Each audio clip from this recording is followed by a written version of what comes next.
بەڵێ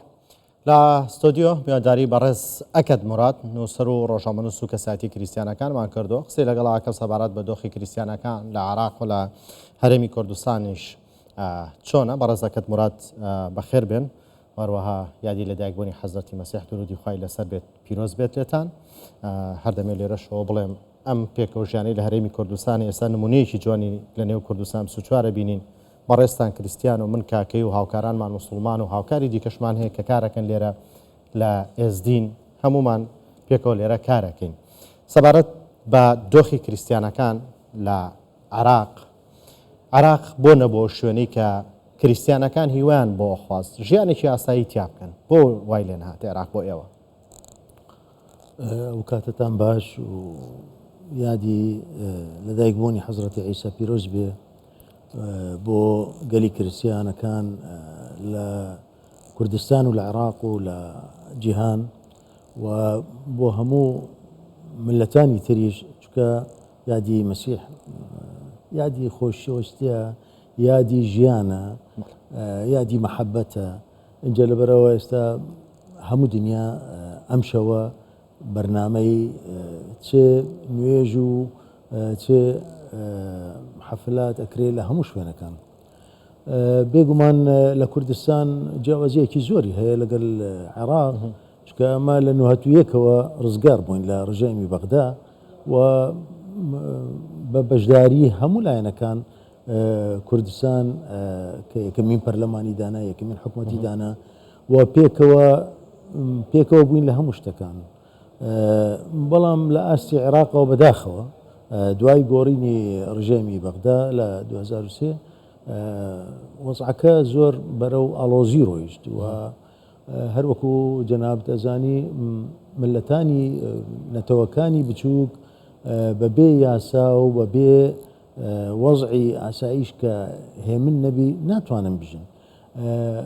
اینجا ئەم فەوزایە کە پەیدا بوو لە دوای 2003 لە ئاستی عێراقەوە وای کرد کە خەڵک نەتوانیت بەتایبەتی نەتەوە بچووکەکان و بەتایبەتی کەلدو ئاشوری سریانیەکان نەیانتوانی لەوێ ببینێن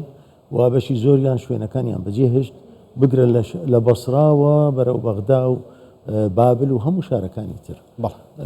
بەغدا هەر بەتەنیا زیاتر لە 500,000 مەسیحی تیا بوو پێش 2003 تەنها لە بەغدا. ئێستا چەند هەزارێک تایە. ئەمەش بەڕاستی ناخۆشیەکە، تەنها زەرەرەکەی بۆ کریسیانەکان نییە، هەرچەندە بە دەرەجەی یەکەم کریسیانەکان زەرمەند بوون زۆر، هەر لە بۆ هەموو عێراقە، چکە وڵات بە پێکەوە ژیان و بە نەتەوەی جیاوازەکان دەتوانیت وێنەیەکی جوان بداتە دنیا و مەسیحیەکان بەگشتی یعنی لە ئاستی عێراقەوە هیچ کاتێک خطوورەتیان نەبووە لە بۆ هیچ لایەنێک. ئەبوایە ڕژێم لە دوای عافیەتی هەوڵێکی تر بدابایە بۆ معالەجەکردنی گرفتەکانی مەسیحیەکان کە بەغدایان بەجێهێشت و شارەکانی تریان بەجێهێشت و ئیشەکانیان بەجێهێشت. داعش هات عینی شت لە دەشتی نینەوە و لە نینەوە بەخۆی ئێستا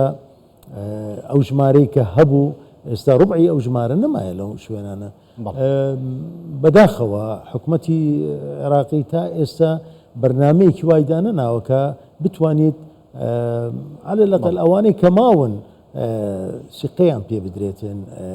وەزعەکەیان بەرەو باشتر بڕواتن، یارمەتیان بدات لە هەندێک شتی پێویست. یعنی نەتەوەی بچووک پێویستی بەڕێعایی زیاترە، بێگومان دابینکردنی ئاشتی و ئارامی و دابینکردنی مافەکانی ئەو پێکەوە ژیانە لەوێ یعنی بە جدیت لە ناو سیستەمی دەوڵەت نییە. بەڕێزەکەت کەچی لە دەستور هەیە زۆر شتی جوان، بەڵام بەداخەوە لە جێبەجێکردن ئەو شتانایە نابینین. بەڵێ زۆرینەی کریسیانەکان لە دوای ساڵی 2003 و دواتر 2006ەوە ڕویان لە هەرێمی کوردستان کرد کە ژمارەیان نزیکی 1.5 ملیۆن بوو. هەروەها وەکو چۆن سەرۆک بارزانی وتی ئەگەر نانێکمان هەبێت لەگەڵ برا کریسیانەکانمان بەشێکین و پێکەوە ئەی خۆین. لە هەرێمی کوردستان چیتان بۆ کرا کە هەستان بۆ ئارامیە کرد؟ چیتان بۆ کراوە؟ بێگومان لە کوردستان جیاوازیەکی زۆری هەیە لە عێراق، ینی لە زۆر شت. ینی لە کوردستان ئەتوانم بڵێم نەتەوەی دووەمە، ینی لە دوایی کورد و ئەوانە ئەسلی ئەم خاکەن یعنی خەلکێکن کە مێژوویەکی دوور درێژیان هەیە لێرە بە حقیقت جەنابی بارزانی ئەو مەوزوع زۆر بە احتیمامی وەرگرتووە و بە بەردەوام باسی ئەکاتن و حەزەکە بسیار هەمیشە ئەکاتن کە وەزعی مەسیحیەکان چۆنە ئێمە وەک حقیقت لەبارەی ئیدارەوە یعنی هەر لە هەر شوێنێک گرفت ئەبێ و مەشاکل ئەبێ بەڵام ئەگەر هاتوو بە مقارنە بکەین لەگەل شوێنەکانی تری دەوروبەرمان کریستیانەکان لە کوردستان وەزعیان زۆر زۆر باشترە ژیانیان باشترە ئەمانەت هەیە ئەمن و ئاسایش هەیە لە کوردستان هیچ فەرق و جیاوازیەک نییە لە نێوان مەسیحیەک و لە نێوان ئیسلامە لە زۆر شت بێگومان شتی تریش هەندێ گرفت هەر ئەبێ هەندێ مەشاکل هەر ئەبێ و ئەمەش زۆر بە ڕشکاوانەوە بە سەراحەت ئەمە هەر گرفتەکانمان ئەگەیەنینە هەموو مەرجەعەکان و پێیان ئەڵێن و پێویستیەکانیشمان الحەمدلله هەندێکیان ئەکرێ و هەندێکیان هێشتا لە کارکردنە ئەم بەشەی زۆرەی کە مەسیحیەکان هاتن لە بۆ کوردستان چونکە کوردستان مەسیحی زۆری تایە بە تایبەتی لە دهۆک و لە هەولێر کە هاتن لێرە بەڕاستی هەستیان کرد وەکو بە ئەمانەت لەو کاتێک کە داعش و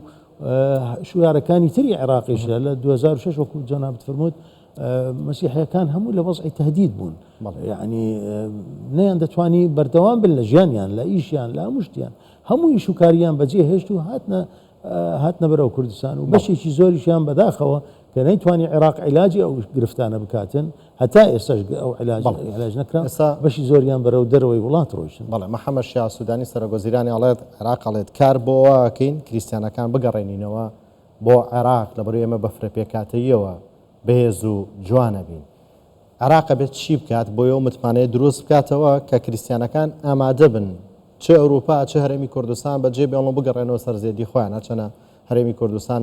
زێدی کریستیانەکانیشە و هەروە بێت هەموو کات. بێگومان ئەمە سوپاسی ئەو قسانەکەین و هیوادارین ئەو قسانە لەناو بەفعلەوە بێنە خوارد یعنی ئێمە بە حقیقت زۆر معانات و مەشاکلمان هەیە لە ئاستی شارەکانی وەکو نینەوە دەشتی نینەوە بە شێوەیەکی تایبەتی یان زۆر داواکاریمانەیە تا ئێستا نەکراون تا ئێستا هەر وعدیش هەندێشت هەتا وعدیش ئەوە جاری یەکەمە هەز دەکەین کە دوو ڕۆژ پشویان کرد لە بۆ مەسیحیەکان و جاری یەکەمەش جەنابی سەرۆکوەزیران ئەو جۆرە قسانە ئەکاتن بەو شێوازە یعنی هیوادارین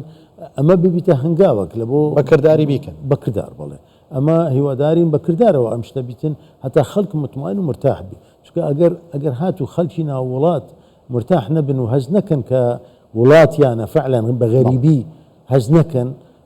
وڵاتیانە و ئەو شتانەی کە پێویستن لە بۆ وەکو هەموو خەڵکانی تری ئەم وڵاتە یعنی ئەبێ وەکو مواطنە تعامل بکرێ لەگەل هەموو خەڵک بەبێ جیاوازی لەسەر ئەساسی حزبی و ئەساسی دینی و ئەساسی مەذهبی و نازانم چی ئەگەر ئەم شتانە بەفعلی جێبەجێ بکرێن لەوانەیە زۆر خەڵک هەیە لە دەرەوەی وڵات کە حەزەکات بگەڕێتەوە وڵاتی خۆی کەس نییە وڵاتی خۆی بەجێ بێتن لە بۆ غەریبی هەر 100 ساڵی دیش لەوێ بژی هەر غەریبی تۆ بەڵام ئەمە وڵاتی خۆتە ئەمە خاکی خۆتە کەس ناتوانانی بڵێت تۆ غەریبی لە وڵات بێگومان لە هەرێمی کوردستان سەبارەت بە بەشداریکردنتان لە کایی سیاسی و حزبی و حکومی و بوونی خوێندن و دابینکردنی کڵێسا و دابنکردنی ئەمنیەت بۆ بەڕێوەچوونی مەراسیمی ئاینەکانتان ئەوەی خۆتان ویستوتانە بۆتان کراوە تا ئاستێک دەتانین بڵین شتەکانمان لۆ کراوە بەڵێ قوتابخانە و خوێندن بە زمانی سریانی هەندێک مؤسساتی ڕۆشنبیری هەمانە لە کوردستان و بە ئازادانە ئەتوانن کار و چالاکیەکانی خۆیان بیکەن قوتابخانەکان زیاتر لە 50 قوتابخانەمان هەیە لە دۆک و لە هەولێر کە زمانی سریانی ئەخوێنن هیوادارین زیاتر احتیمامیان پێ بکرێتن هیوادارین بەرنامەکانی هەرێمی کوردستان بەعام پێکەوە ژیان لە ناویان دیاربی لە ناو منهەجەکەیان لە ناو کتابەکانیان لە ناو خوێندنیان هەنگاو هەیە بەڵێ هەنگاو هەیە و زۆریش هەوڵ ئەدرێ بەڵام هەنگاوەکان پێویستیان بە پەلە زیاترە چونکە ئەوەی دەوری بەرمان ئەبینین سەر ئەدا با ئەمە وێنەیەکی جوان بین با ئەمە زیاتر هەوڵ بدەین هەتا هەموو نەتەوەکان و هەموو گەڵی هەرێمی کوردستان بە خۆشی و بە مرتاحی بژیتن و بتوانیتن بە وێنەی جوانی خۆی پیشانی وڵاتانی تر بداتن. ئێمە ئێستا لە وەزعی ئەیبینی ئەوەی ڕوو ئەدات لە سووریا هەروەها لە لبنان ئەوەی لە سووریا تا ئێستا ئەوەی کە پەیوەندی لەگەڵ برادرانمانەکەین تا ئێستا هیچ پەیوەندیە لەگەڵ حزبەکان و لەگەڵ خەڵکانی بەرپرس لە مەسیحیەکانی سووریا تا ئێستا پرسیاریان لێ نەکراوە ئەگەر هاتۆ هەنگاوی دانانی حکوومەت و نازام ئەمە هێشتا قەلەقێکی پەیدا کردووە لە ناو خەڵکەکەمان و چەند گرفتێک پەیدا بوون لەو چەند ڕۆژەش لە ینی بەڕاستی لە جێگایەک ئەوە داریان سووتان هەندێک شوێن وەکو شێوازی تادید هەندێک شوێن هەبوو حتا خەڵکی ئێمە نیان دەتوانی بە سراحی خۆیان وەکو پێشان یعنی جژنی کریسمس چکە بەڕاستی ژمارەی مەسیحیەکان لە ناو سووریا زۆرن بە تایبەتی لە شام و لە حەلەب و لە حەما ئەم گرفتە لە حەما ڕوویدا بەڵام مزاحرات کران لە حەما و لە حەلەب بە تایبەتی مەسیحی زۆرمان هەیە و هەروەها لە دیمەشق هیوادارین لەوێش بە دواتچوونەوەیەکی باش بکرێتن نەتەوەکانی ترش بەشداری حکوومەت بن بە تایبەتی برایانی کورد کلدۆ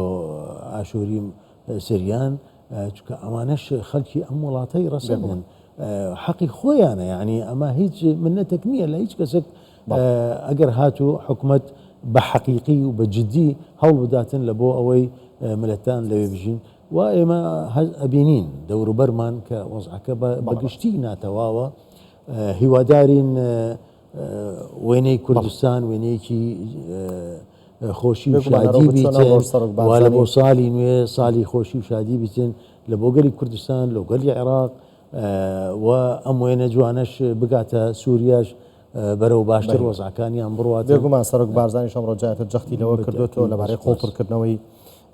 پێکەوە ژیان وەکتر قوڵکردن لە هەرێمی کوردستاندا بەڕێز ئەکەد موراد نووسەر و ڕۆژنامەنووس و کەسایەتی کریستیان لە ستۆدیۆ ئامادە بن بەخێر هاتن جارێتتر جژنی لەدایکبوونی حەزرەتی مەسیحتان پیرۆز. سوپاس بۆ ئێوەش و جژنی هەموو مەسیحیەکان بە زمانی سریانی ژەڵێمەوە ئێدە بڕیخە لكل سرايا كل أكتينا. بخير عطم زور سباس.